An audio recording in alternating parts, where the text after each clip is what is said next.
Commercial main stream సినిమాల్లో writers usually ఒక trigger incident are ఒక ఇన్సైటింగ్ ఇన్సిడెంట్ ని బేస్ చేసుకొని కథ రాస్తారు. అంటే ఆ స్పెసిఫిక్ మూమెంట్ హీరోని ఒక రియాక్షన్ ఇవ్వడానికి ప్రేరేపిస్తుంది. చాలా సినిమాల్లో సెక్షువల్ వైలెన్స్ ఆర్ మర్డర్ ని మనం ఒక నరేటివ్ షార్ట్ కట్ గానే ట్రీట్ చేస్తూ వచ్చాం. బికాస్ యాజ్ రైటర్స్ మనం అందరం ఒక ప్రాబ్లమ్ ని కామన్ గా ఫేస్ చేస్తాం. ఆడియన్స్ ఇన్స్టెంట్ గా నా విలన్ ని ఎలా అసహించుకోవాలి, అట్ ద సేమ్ టైం నా హీరోని ఎలా ఇష్టపడాలి. So we choose maximum emotional shock in minimum time. దానికి మనం సింపుల్ స్టెప్స్ తో ఒక ఫార్ములాని కనిపెట్టాం, ఎమోషనల్ ఇంజనీరింగ్. ఎక్కడో దగ్గర రేప్ ఓ మర్డర్ జరుగుతుంది, ఆడియన్స్ కోపం బాధ ఫీల్ అవుతారు, అప్పుడు హీరో ఎంట్రీ ఇస్తాడు, తప్పు చేసిన చంపి దేవుడు అవుతాడు. మన దగ్గర ఉన్న 90% ఫిల్మ్స్ లో ఈ ఫార్ములా ఎందుకు వర్క్ అవుతుంది?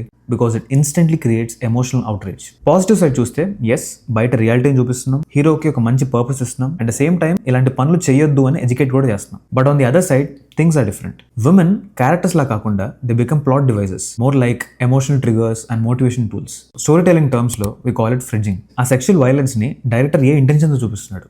రిప్రజెంటేషన్ అంటే ఒక హార్ష్ రియాలిటీని సెన్సిటివ్గా చూపించడం. ఎక్స్ప్లోటేషన్ అంటే ఆ ట్రామాని shock, thrill and hero elevation కోసం వాడుకోవడం. ఇలా రిపీటెడ్గా రేప్ సీన్స్ని హీరో రివెంజ్ ఫైట్ యూస్ చేస్తే మనకు కాన్ఫ్లిక్ట్ ఒక మాస్ మూమెంట్ సెటప్ లాగా రిజిస్టర్ అయిపోయి in the long run we're desensitized. ఇప్పుడు హీరో నెక్స్ట్ ఏం చేస్తాడనేది ఫోర్స్గా హైలైట్ అవుతుంది, కానీ ఆ విక్టిమ్ తాలూకు ఎమోషన్ మనం డిసిపేర్ చేస్తున్నాం. And sadly this is a cinematic trope. మరి సినిమాలో హీరో ఉండేది ఎందుకు? ఒక మంచి మాట చెప్పడం కూడా తప్పైపోయిందా?